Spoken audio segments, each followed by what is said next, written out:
이른바 대장동 사건으로 구속돼 재판을 받고 있는 유동규 전 성남도시개발공사 본부장이 극단적인 선택을 시도했다는 주장이 제기됐습니다.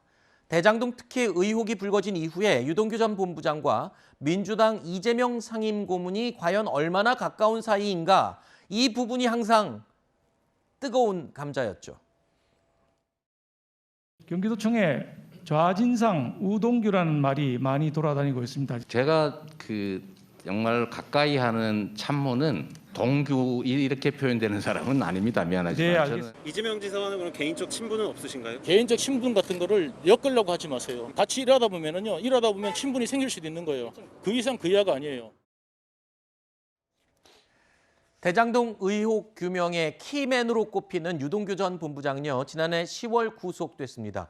그리고 이 서울구치소에 수감돼 있는 상황인데요. 이틀 전인 지난 20일 아침에 잠에서 깨어나지 않아 병원 응급실로 옮겨졌고 당일 오후에 구치소로 다시 돌아온 것으로 알려졌습니다. 그런데 이 상황을 두고 유동규 전 본부장 측 변호인은 유 전 본부장이 극단적인 선택을 시도했기 때문이라고 주장을 했습니다.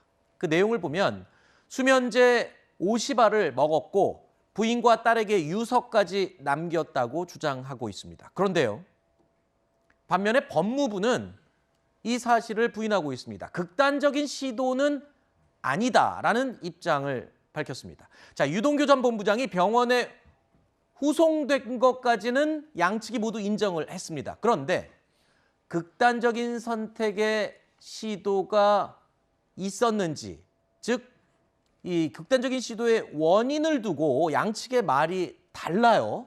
어떻게 다른 거죠? 네, 일단 신빙성 문제를 놓고 보면 유동규 측 변호인이 얘기하는 것이 굉장히 좀 구체적이에요. 네. 수면제를 몇 알을 먹고 또 언제 20일 새벽에 그 극단 선택을 시도했다. 좀 정황이 구체적으로 드러나 있기 때문에 그것만 들었을 때는 이게 진실이 아닐까 이렇게 생각할 수도 있겠습니다. 근데 법무부에서는 그것이 아니다라고 얘기를 하고 있는데 여러 가지 건강 상태를 봤을 때 그런 일이 없었다라고 본인들이 확인을 했다고 하고 또 법무부는 이제 공공기관이기 때문에 거짓말을 하게 그렇죠. 될 경우에 엄청 크게 문제가 될 수 있는 거거든요. 그렇다면은 법무부도 굳이 거짓말을 할 이유는 없어 보이는 그런 것이 있습니다. 그리고 유동규 측 변호인에서는 이제 부인과 딸에게 미안하다는 유서를 남겼다라고 했는데 사실 그 수면제 복용 여부나 이런 걸 떠나서 유서를 남길 수는 있는 거거든요. 네. 이런 부분에 대해서는 이제 실제로 그런 극단 선택의 시도를 했다라고 하는 유력한 증거일 수 있는가 이런 것들이 좀 의문으로 남아 있습니다. 그래서 사실 이건 뭐 유동규 씨 문제를 떠나서 보통 이런 일이 구치소에서 이런 현상들이 있는 경우가 있는데 뭐 재판을 기피한다거나 좀 다른 이유에서 이런 일이 벌어질 수 있는 거거든요. 그렇다면 저는 현재로서는 좀 법무부 쪽의 주장을 좀 더 신뢰를 할 수밖에 없지 않은가 이렇게 좀 보고 있습니다. 자, 법무부 쪽의 입장을 조금은 더 신뢰할 수 있는 상황이 아니냐라고 조심스럽게 말씀을 해주셨는데 유동규 전 본부장 측의 말이 사실이라면 이 부분이 또 걸립니다. 수면제 50알을 과연 어떻게 가지고 있었는지, 그것도 서울구치소 안에서 말입니다. 바로 이 부분이 좀 의문스러운 부분인데요. 교정당국 관계자는요, 수면제 50알을 구치소 안으로 반입하는 것 자체가 불가능하다라고 말을 하고 있습니다. 그런데 유 전 본부장 측에 따르면요, 매일 한 알씩 처방받은 수면제를 모아놨다가 복용했다라고 주장을 하고 있습니다. 자, 그런데 중앙일보 보도에 따르면요, 유 전 본부장이 실제로 수면제 처방을 받았고 또 병원 후송 전에 수면제를 복용한 것도 사실인 것으로 보도가 되고 있습니다. 그런데요, 이 점이 또 문제입니다.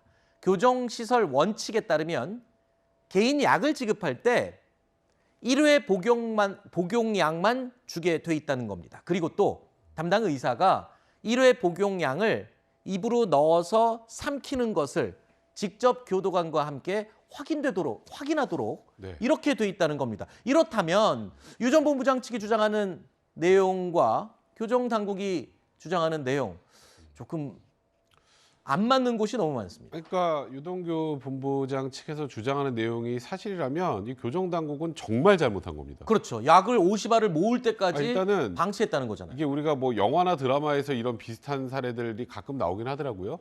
근데 그런 거 방지하려고 조금 전에 말씀하셨던 것처럼 거기서 약 먹고 하는 건 엄격하게 확인하거든요.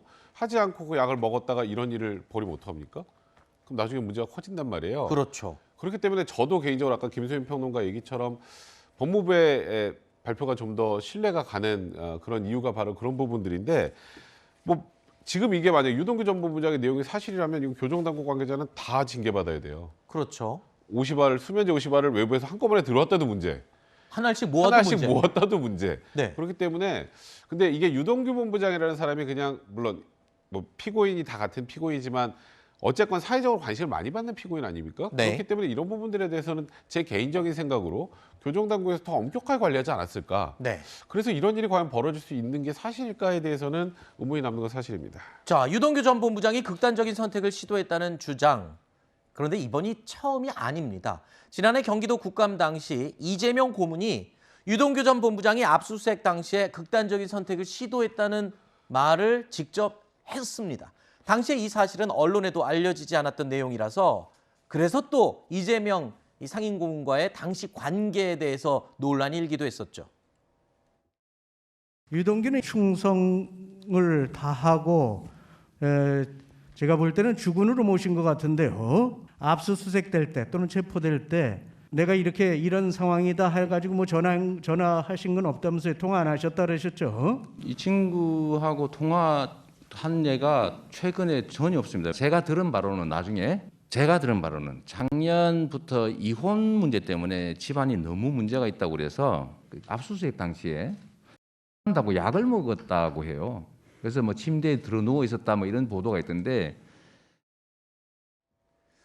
유동규 전 본부장 측의 주장이 사실이라면 왜 구치소에서 극단적인 선택을 하려고 했는지 그 이유에도 관심이 집중될 수밖에 없습니다. 자, 유 전 본부장이 극단적인 선택을 시도했다는 지난 20일은 구속기간 만료 예정일이었습니다. 그 전날 법원은 증거인멸 우려가 있다면서 추가 구속영장 발부를 했습니다. 일각에서는 특히 오늘 조선일보에서는 이런 내용으로 보도를 했습니다. 대장동 의혹 실무자들이 잇따라 극단적인 선택을 시도하는 상황을 두고 우려의 목소리가 나오고도 있는 상황에서 자, 그러니까 유동규 전 본부장이 외부에 일종의 구명 신호를 보낸 게 아니냐는 내용의 보도를 내놨어요. 네, 그 유동규 전 본부장 쪽 주장이 사실인지부터 네. 확인이 좀 필요할 것 같고요. 사실이 아니라는 것이 만약에 입증이 된다면 여러 가지 의심을 받을 수밖에 없는 그런 것을 좀 자초했다라고 볼 수 있겠습니다. 근데 어쨌든 현재 저는 법무부 쪽 설명이 좀 더 신뢰가 간다고 생각을 하고요. 이것을 사실관계 자체를 입증하는 게 먼저인 것 같고 그리고 이런 경우는 좀 소극적으로 추정하는 게 더 맞지 않은가 싶어요. 그러니까 외부에 구명을 하기 위해서라는 건 조금 더 적극적인 추정인데 소극적 추정은 이제 실제로 재판에도 이번 일을 통해서 불출석을 했다고 하거든요. 그렇기 때문에 본인에 대한 재판이라든지 이런 것들을 좀 지연시킨다거나 네. 예, 그런 전략으로 택한 만약에 그것이 거짓이라고 전제했을 경우입니다. 예, 그런 경우는 소극적으로 추정할 경우는 뭐 재판에 관한 것이 아닐까라고 네. 일단은 추정하는 게 맞는 것 같습니다. 네. 그러니까 유동규 본부장이 극단적인 선택을 시도한 게 사실이 아니라고 밝혀진다면 그건 전제는 똑같아야 돼요. 그럼 도대체 왜 이런 거짓말을 했을까? 이쪽으로 접근을 해야 되는데 그러면 현 시점에서 유동규 전 본부장이 받고 있는 혐의 등을 다 종합해 보면 굉장히 중요하게 예상되는 상황이에요. 근데 내가 하지도 않은 극단적인 선택을 했다고 이렇게 외부에 알린다. 그러면 뭐 재판 지연의 목적, 그거는 이제 아주 소극적인 목적이라고 봐야 될 것 같고 더 나아가서는 내가 지금 이런 상황인데 날 어떻게 해줘야 하지 않겠어라는 그런 시그널일 가능성 분명히 있습니다. 이제 그렇기 때문에 이제 이런 류의 보도가 나온 거고 하지만 아까 앞서 말씀하셨던 것처럼 사실관계가 정확하게 확인되지 않은 상태에서 네. 지금 그걸 일방적으로 사실이라고 단정하고 저희가 추측을 하는 건 좀 무리수도 분명히 있는 것 같습니다. 알겠습니다.